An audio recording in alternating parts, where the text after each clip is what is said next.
aliens real? And if they are, where in the universe are they?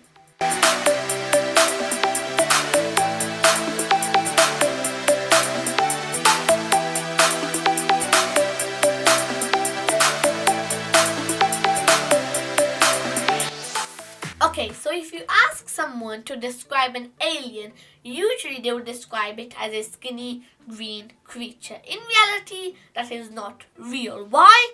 Because we don't know what an alien looks like. Some say they look like us, some say they look like aliens, but in reality we don't know. We can only make educational guesses.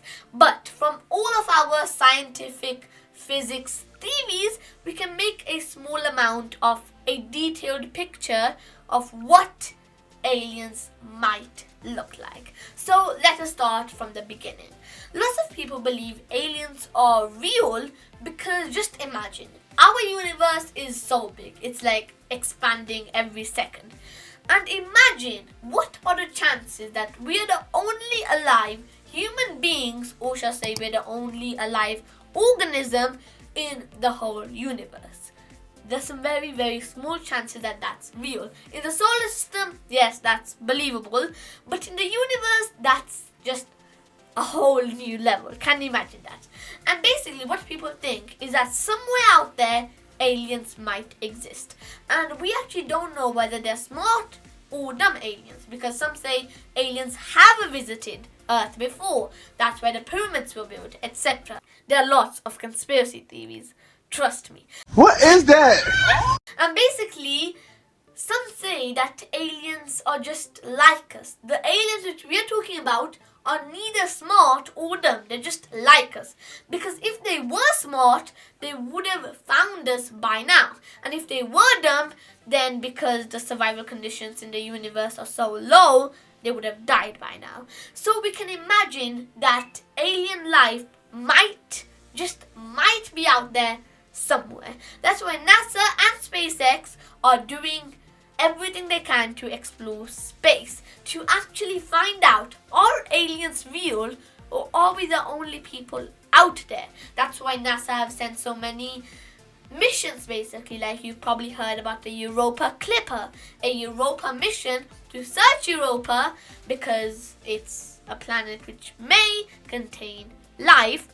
Or you might have heard of the Enceladus snake, which is made to search on the planet Enceladus for life, because some say water might be there. Or you might have heard of different planets which may contain life. In reality, we don't actually know. But it's really exciting that we are upgrading ourselves to reach the limits. For example, NASA, they were the first company to ever step foot on the moon. Next, we might have stepping foot on Mars, etc. And then we might visit new galaxies. And this is so exciting. But recently, you might have heard about the Mars square, which is basically an image of a square on Mars, which scientists say might be the answer to whether aliens exist. They say that aliens will have to exist because the chances of a perfect square on Mars are very, very low. But just think about it. This picture was taken in 2001. So what are the chances that now we are finding out that in that picture there is a full square? But then you might have heard about the faces which they found on Mars, Bruh.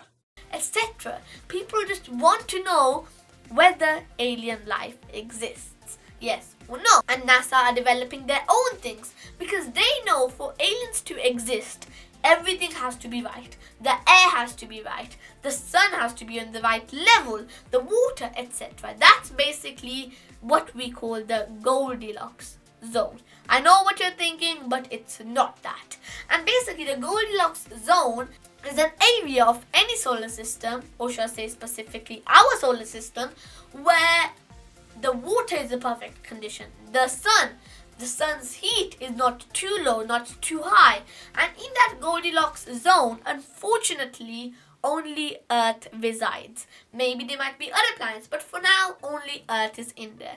Meaning we certainly know that humans are real because Earth has the primary conditions for humans to live, for organisms to live basically. But now if we think about aliens, some people say that aliens should be human beings, so sort of human beings, for them to be classified as aliens.